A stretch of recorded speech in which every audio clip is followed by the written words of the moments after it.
Enfermedad COVID-19. ¿Cómo entenderla desde la respuesta individual? Parte 2. Veíamos en el anterior video que había que cumplir estas tres condiciones básicas para que la infección viral o bacteriana penetrara el tejido e hiciera la infección. Que el tejido se inflame, que nuestras mucosas se inflamen, que pierda su integridad, su estructura física y que haya alteraciones de las bacterias buenas en reemplazo por bacterias malas. Estas tres son las condiciones básicas para que progrese o penetre la infección al tejido. Ahora vamos a ver entonces por qué se puede inflamar las vías respiratorias. Tan sencillo como eso.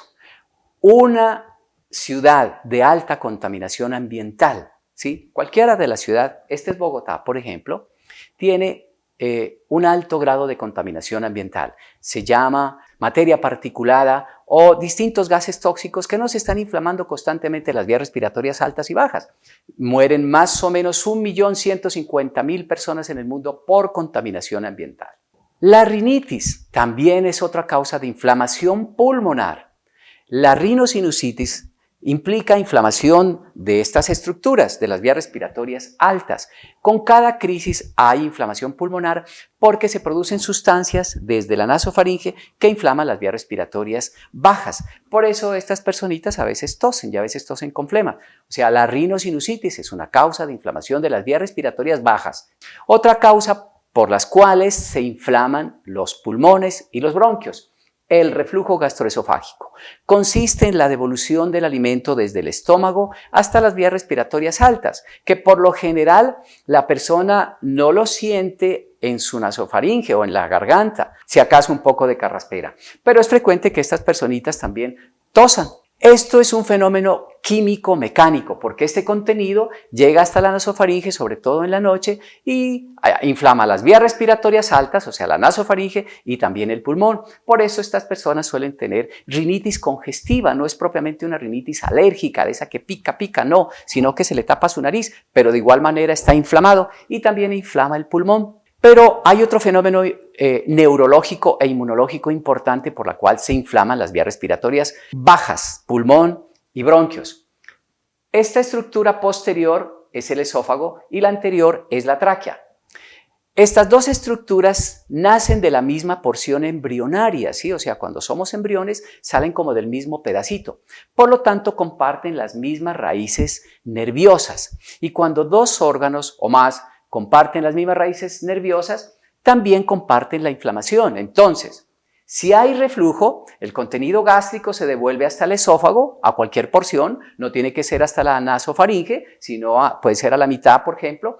Inflama el esófago, pero esa inflamación se transmite a los bronquios.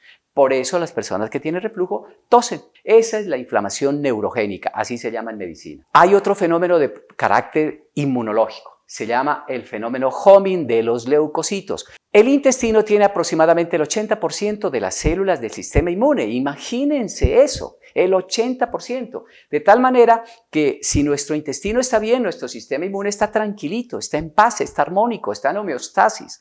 Pero si tenemos un intestino inflamado, con mala digestión y malos hábitos alimenticios, tenemos un 80% de nuestro sistema inmune alborotado, así como una colmena de abejas alborotada. Entonces, estas células tienen un proceso migratorio, se van por la sangre a distintas partes, pero aquí solamente les voy a explicar las vías respiratorias altas y de allá se devuelve nuevamente al intestino. Miren, ese ciclo es el fenómeno homing.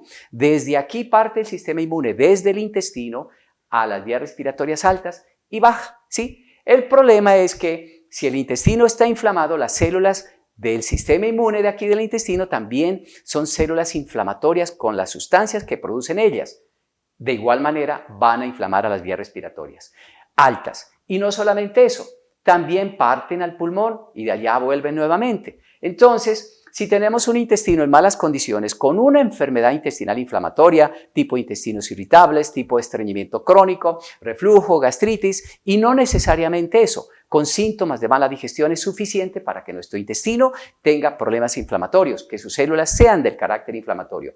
Estaríamos inflamando constantemente al pulmón y a las vías respiratorias de manera constante. De igual manera, estas personas suelen toser. En mi opinión, esta es una de las causas más importantes por las cuales muchas personas mantienen a sus vías respiratorias altas y bajas inflamadas.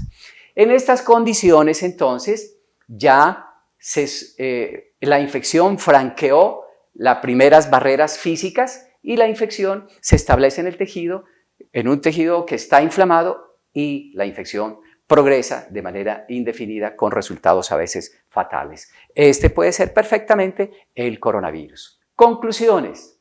Hay factores externos e internos que nos inflaman las vías respiratorias. Externos, la contaminación ambiental. Internos, el reflujo, la rinitis, nuestra mala digestión por el efecto Homin. El intestino inflamado puede ser la fuente de inflamación pulmonar más importante, pues imagínense, tiene el 80% del sistema inmune, nada más ni nada menos. Entonces tenemos que empezar a cuidar nuestro intestino. Y aquí empezamos a ver entonces la respuesta individual, cuál puede ser de cada uno de nosotros. Aquí lo vamos entendiendo perfectamente. No te pierdas el próximo video, que terminaremos en serie para concluir todos los conceptos desde la respuesta individual.